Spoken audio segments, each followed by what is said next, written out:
Photo at Paris. We on the brink of all-out nuclear war with North Korea? Experts say no, probably not. But according to a new technical analysis of North Korea's missile technology in the Bulletin of the atomic scientists, even if it did come to that, the closest to the heartland Kim Jong-un can strike is Anchorage, Alaska. Massachusetts Institute of Technology missile and nuclear weapons expert Ted Postel, Technical University Munich mechanical and aerospace engineer Marcus Scheller, and rocketry expert Robert Schmucker all contributed to the report, which argues North Korea's ballistic missiles have likely been designed to look flashy and trigger an international reaction, not carry a nuclear warhead. Calculations we have made, based on detailed study of the type and size of the rocket motors used, the flight times of the stages of the rockets, the propellant likely used, and other technical factors, indicate that these rockets actually carried very small payloads that were nowhere near the weight of a nuclear warhead of the type North Korea could have, or could eventually have. These small payloads allowed the rockets to be lofted to far higher altitudes than they would have if loaded with a much heavier warhead, creating the impression that North Korea was on the cusp of achieving ICBM capability.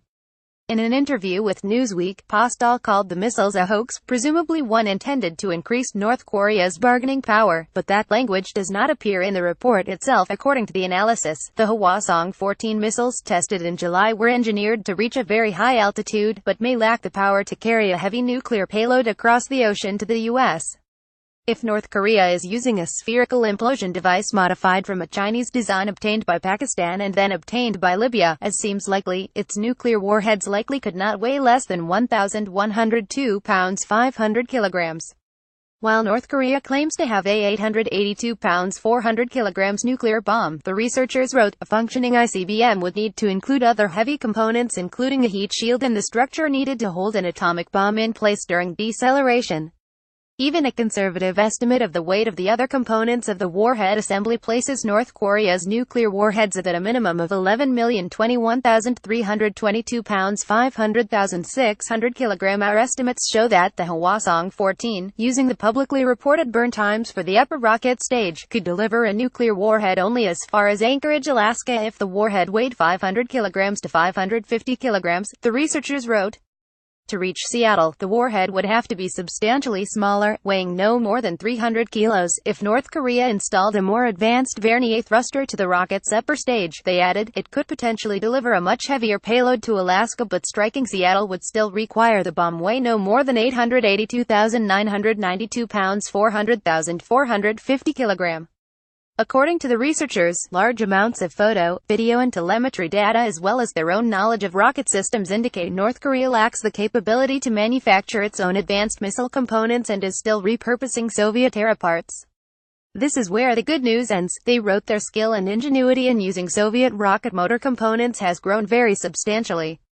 This is not good news for the long run, as Newsweek noted. Prior reports anonymously sourced to the Defense Intelligence Agency suggested North Korea has successfully miniaturized atomic bombs and possesses missiles capable of lobbing them into the U.S., and perhaps has 30 to 60 of them. The new report puts some doubt on those conclusions, indicating North Korea is still probably years away from that level of technical ability. A more limited assessment of North Korea's nuclear capabilities might be one of several reasons why, as Donald Trump has spent the past week making increasingly angrier threats about just what he'll do to North Korea. His own Secretary of State Rex Tillerson has reassured the public there is no reason to panic. While the report might help a few people sleep a little better at night, there are still many ways this situation could go foobar, short of a North Korean strike on the U.S. mainland. There is little doubt the country has the capability to at least attempt strikes on regional allies like South Korea and Japan, or the U.S. territory of Guam. And even a limited nuclear engagement could kill millions by itself, or trigger a larger nuclear exchange which could kill many millions more. Maybe only time will tell if all the people buying bomb shelters these days are making a good investment. Bulletin of the Atomic Scientists via Newsweek.